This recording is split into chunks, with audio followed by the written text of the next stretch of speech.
सभी भाई और बहनों को जय मसीह की। मेरा नाम केशव मसीह है और परमेश्वर ने मेरे मन में डाला कि मैं विश्वास के वचन के ऊपर आप लोगों से बात करूं, क्योंकि आज हम लोग प्रार्थना तो करते हैं लेकिन अपनी प्रार्थनाओं पर संदेह रखते हैं। हमारी प्रार्थनाओं पर हम विश्वास नहीं करते। तो जब हम अपनी प्रार्थनाओं में विश्वास नहीं करते तो हमारी प्रार्थनाएं कबूल नहीं की जाती। जैसा कि जब हम परमेश्वर पर विश्वास करते हैं तो वह हमारे हर कामों को करता है। जैसा कि बाइबल के वचन मत्ती में हमें मत्ती चैप्टर बताता है, 7वीं आयत को हम पढ़ेंगे बाइबल की, जिसमें लिखा है कि मांगो तो दिया जाएगा, ढूंढो तो तुम पाओगे, खटखटाओ तो तुम्हारे लिए खोला जाएगा। यदि हम विश्वास करें तो हमारे लिए जब हम जो मांगेंगे परमेश्वर हमें वो देगा। अगर हम खटखटाएंगे तो वो हमारे लिए खोलेगा, और यदि हम ढूंढेंगे तो हम पाएंगे। यहाँ पर परमेश्वर संसारिक चीज़ों की बातें नहीं कर रहा। प्रभु यहाँ पर कोई ऐसी गाड़ी, धन दौलत, घर, सब कुछ, इन सारी चीज़ों की बातें प्रभु नहीं कर रहा। प्रभु यहाँ पर आत्मिक फलों की बातें कर रहा है। ठीक है, जैसे कि हम उससे आत्मिक वरदान मांगेंगे तो वो आत्मिक वरदान हमें देगा, जो कि उसके स्वर्गीय भंडार में भरपूर है। आत्मिक वरदान किस प्रकार के होते हैं? आत्मिक वरदान जैसे प्रार्थना करने की सामर्थ्य। जब आप परमेश्वर के सामने घुटने झुकाकर उसकी हुजूरी में जाते हैं और आप प्रार्थना नहीं कर पाते, आप प्रेयर नहीं कर पाते, क्योंकि आपको शैतान आपके दिमाग के अंदर एक ऐसी नेगेटिविटी को डालता है, एक ऐसी अपनी तरफ से वो आपके माइंड को, आपकी सोल को इस तरीके से पकड़ के रखता है कि आप अपना दिमाग संसारिक चीज़ों से नहीं निकाल पाते, जिस वजह से आप प्रार्थना में आगे नहीं बढ़ पाते। तो यहाँ पर वचन कहता है कि मांगोगे तो तुम्हें दिया जाएगा। मांगने का मतलब कि आप जब अपने आत्मिक फलों को मांगेंगे तो परमेश्वर उसको ज़रूर देगा। कि प्रभु से जब आप आत्मिक चीज़ों को मांगते हैं, जैसे कि प्रार्थना करने का सामर्थ्य, क्रोध ना करना, क्रोध नहीं करने का सामर्थ्य, प्रेम से भरा हुआ जीवन, बीमारियों से आज़ादी, शैतान से लड़ने की सामर्थ्य, लोगों से प्रेम करने का और प्यार बांटने का जीवन, क्योंकि हमारा परमेश्वर यीशु मसीह शांति का राजकुमार है। वो जब वो इस संसार में आया था तो उसने संसार में प्यार बांटा, प्रेम बांटा, अपना धैर्य बांटा, अपने प्यार को लोगों पर उंडेला। उसके बावजूद वो सूली पर चढ़ाया गया, वो गाड़ा गया, वो मारा गया, फिर मौत पे से उसने फतेह पाई। मौत पे से वो जीवन पाके कब्र में ना था वो। उसके बाद उसकी बिना गलतियों के वो जब उसके साथ इतना सब कुछ हुआ तो वो किस वजह से हुआ? वो पवित्र आत्मा की सामर्थ्य और प्रेम के द्वारा हुआ। वरना हम बिना प्रार्थना के और बिना वचन के अपने अंदर प्यार को पैदा नहीं कर सकते। हम अपने जीवन में, अपने दिल में प्रेम को पैदा नहीं कर सकते, क्योंकि परमेश्वर यीशु मसीह प्रेम करने वाला परमेश्वर है।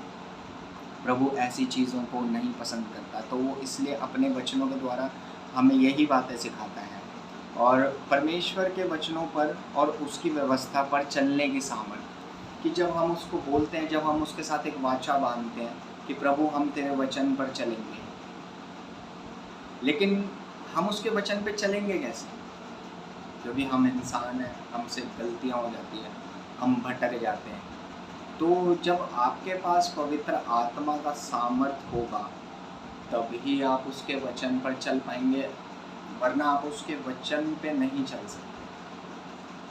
तो जब आप उससे मांगेंगे तो वो आपको देगा। आप जब उसको बोलेंगे कि प्रभु मेरी सहायता कर, मेरी मदद कर, तो परमेश्वर आपको सामर्थ्य देगा, आपको नया जीवन देगा। जैसे कि भजन संहिता में लिखा है कि मेरे अंदर स्थिर आत्मा को नए सिरे से उत्पन्न कर। वो वचन ये कहता है कि मेरे अंदर जो स्थिर आत्मा उसको नए सिरे से इसलिए उत्पन्न कर दी ताकि हम परमेश्वर की मर्जी में चल सकें, परमेश्वर के प्रेजेंस में चल सकें, प्रभु में आगे बढ़ सकें। हम संसारिक चीज़ों से हमारा ध्यान, हमारा मन हटा रहे हैं। हम ऐसे लोगों के बीच में ना रहें जो लोग ठट्ठा करते हैं, जो लोग हंसी मजाक में ज़्यादा रहते हैं, जो लोग गंदे विचार रखते हैं। इन सारी चीज़ों से प्रभु घृणा करता है, घृणा करता है। तो परमेश्वर से जब आप पवित्रताई की सामर्थ मांगेंगे तो प्रभु आपको तभी वो सामर्थ्य देगा। और परमेश्वर जैसे खुद परमेश्वर पवित्र है, वैसे ही वो हमें भी चाहता है कि हम भी पवित्र बने। हालेलुया। तो जब अब आप लोग ये वचन जानकर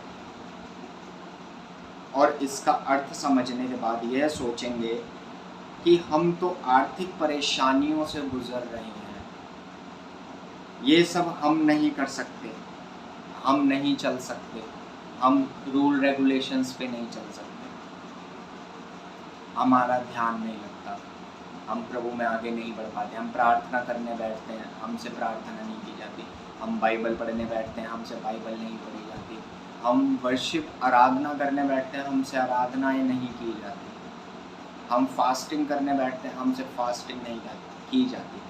लेकिन जब आप प्रभु को बोलेंगे, सबसे पहले जब उसकी हुजूरी में आएंगे, उसके आगे घुटनों को टिकाएंगे जब आप, तो आप अपने आप को एक चेंजेस में महसूस करेंगे। सबसे पहले आप ये महसूस करेंगे कि पवित्र आत्मा जब आपको मिलेगा वो आपको चलाना शुरू करेगा, वो आपको आगे बढ़ाएगा। और जब वो आपको आगे बढ़ाएगा तो आप इन सारी चीज़ों पे फतेह पाते चले जाएंगे। आप अपनी बीमारियों से आज़ाद होंगे। हालेलुया। आप कर्ज़ों से आज़ाद होंगे, आप दुष्ट आत्माओं के चुंगलों से आज़ाद होंगे, आप शैतान की सारी चालों पर फतेह पाओगे, आप सारी शैतान की चालों पर विजय पाओगे। आप वो हर अंधकार की शक्ति से लड़ सकते हो जब आपको पवित्र आत्मा मिलेगा। जब आप परमेश्वर के आगे घुटने टेकेंगे, जब आप परमेश्वर की सामर्थ को पाएंगे, तो आप एक नए बल को अपने अंदर पाएंगे, अपने अंदर एक नई चेंजेस को, एक नए जीवन को देखेंगे। आपको पता लगेगा कि आपके बंधन धीरे धीरे करके टूट रहे हैं, चाहे वो आपका फाइनेंस का बंधन हो, चाहे वो आपका आर्थिक जीवन का बंधन हो, चाहे वो राशन का बंधन हो, चाहे आपके पास कोई दुख परेशानी हो, कोई बीमारी हो, आपका परिवार बीमार है, आप बीमार हैं, आप परेशान हैं, आप लाखों चीज़ों से गुजर रहे हो। लेकिन प्रभु आपको उन सारी चीज़ों से आज़ाद करेगा जब आप इन वचनों के द्वारा आप उससे प्रार्थना करेंगे, जब आप उससे मांगेंगे। हालेलुया। धन्यवाद पिता परमेश्वर। प्रभु मैं धन्यवाद करता हूँ पिता का कि परमेश्वर ने मुझे इस काम के लिए, इस कार्य के लिए चुना और मेरे मन में डाला कि मैं आप लोगों तक यह वचन पहुँचाऊँ और इस वचन के द्वारा मैं आप लोगों से बातचीत करूँ। ठीक है। तो आप जब इन सब परेशानियों से गुजरने के बाद जब आप ये सोचेंगे कि हम नहीं कर सकते, हमारे पास तो ऑलरेडी बहुत सारे परेशानियाँ हैं, हम उन चीज़ों में फंसे हुए हैं, हम ये सारी चीज़ें कैसे करें।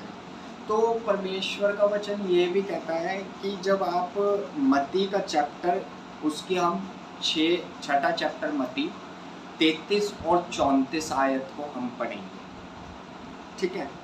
कि यहाँ पर परमेश्वर कहता है 33 और 34 आयत को जब हम पढ़ेंगे तो यहाँ पर प्रभु कहता है कि इसलिए पहले तुम परमेश्वर के राज्य और उसके धार्मिकता की खोज करो तो ये सब वस्तुएं तुम्हें मिल जाएंगी।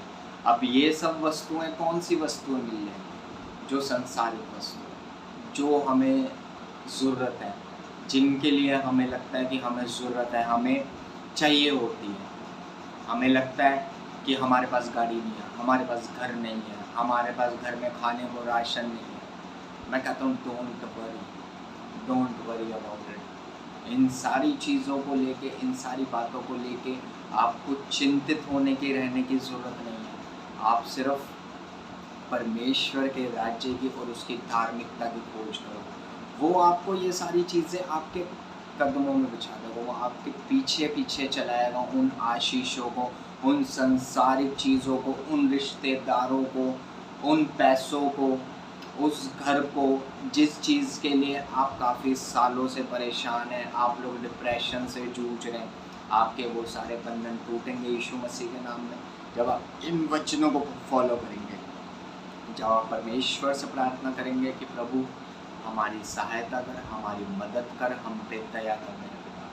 तो पिता परमेश्वर प्रभु आप लोगों की ज़रूर मदद करेगा, ज़रूर आप लोगों की हेल्प करेगा। अतः कल की चिंता ना करो, क्योंकि कल का दिन अपनी चिंता आप कर लेगा। आज के लिए आज ही का दुख बहुत है। प्रभु का वचन कहता है कि आज के लिए आज ही का दुख बहुत है, कल की चिंता ना करो।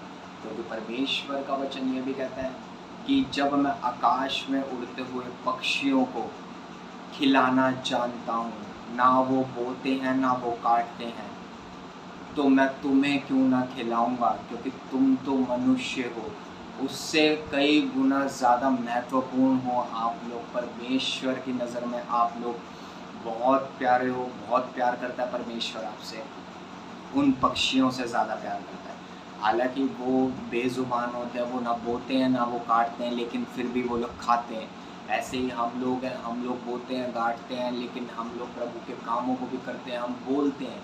हम परमेश्वर की नज़र में बहुत इम्पोर्टेंट है। मेरे भाइयों मेरी बहनों, आप परमेश्वर के ऊपर विश्वास रखें, परमेश्वर आप लोगों को वो सारी ब्लेसिंग्स देगा जो आप प्रभु से चाहते हैं। जो आप जिन बंधनों में आप फंसे हुए हैं, प्रभु आपको उन सब बरकतों को देगा जो आप लोग अपनी ज़िंदगी में चाहते हैं। तो मैं विश्वास करता हूँ आज का वचन सुनने के बाद आप सेम ना रहेंगे, आपका जीवन, आपके परिवार का जीवन बदलने जा रहा है यीशु मसीह के नाम में।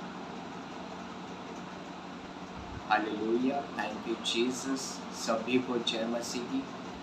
मैं आपका भाई केशव मसीह दोबारा अगली नेक्स्ट वीडियो में आपसे मिलूँगा। आमीन। Thank you Jesus.